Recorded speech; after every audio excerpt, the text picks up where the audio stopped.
Sabi nila, malayo ang gera. Na ang pag-atake ng Israel sa Iran sa basbas ng imperialistang Estados Unidos ay usapin lang ng teritoryo sa kabilang dagat. Pero sa bawat bombang bumabagsak sa mga balon ng langis doon, isang pangarap ang pinapatay dito. Ang dugo sa gitnang silangan ay nagiging itim na gintong sumasakal sa leeg ng sangka-estudyantehan.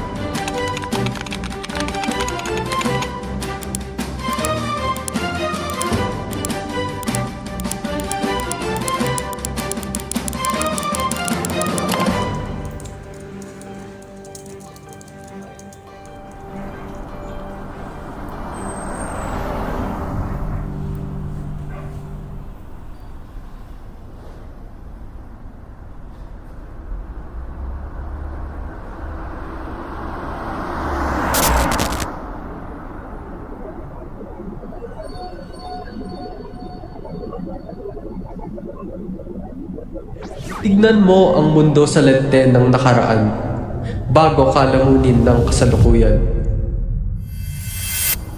Sa mundo kung saan ako galing, papel ang gamit pambili.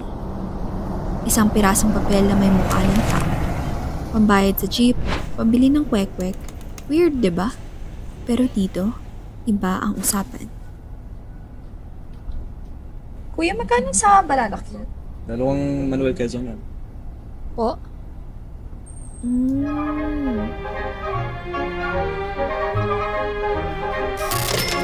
Waray-waray.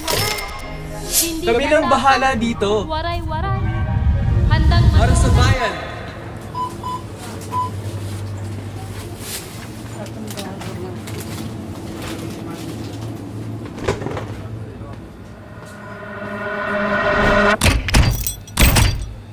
Ano ba yan? Pati si Sergio Osmeña hindi sapat.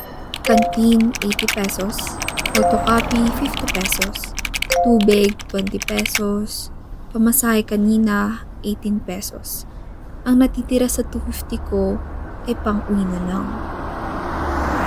Manong, magkano estudyante? Isang Manuel Quezon ading. Ay, nasan si Manuel Quezon?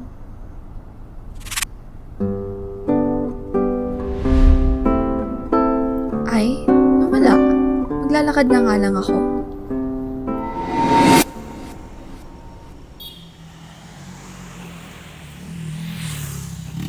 Sabi sa readings, ang ekonomiya ay tungkol sa choices. Pero paano kung wala ka ng pagpipilian?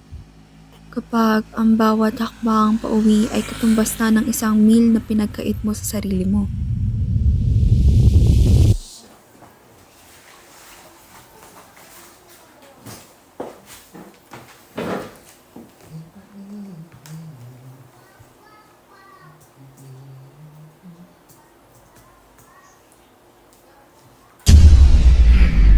Hindi pa pala ako nakapagbayad ng kuryente.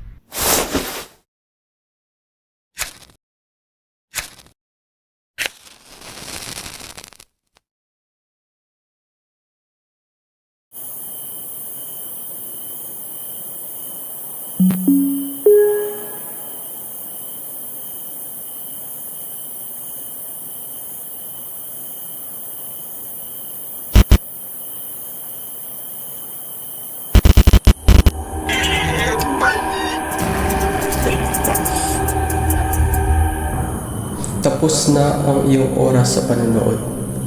Oras na para magbayad.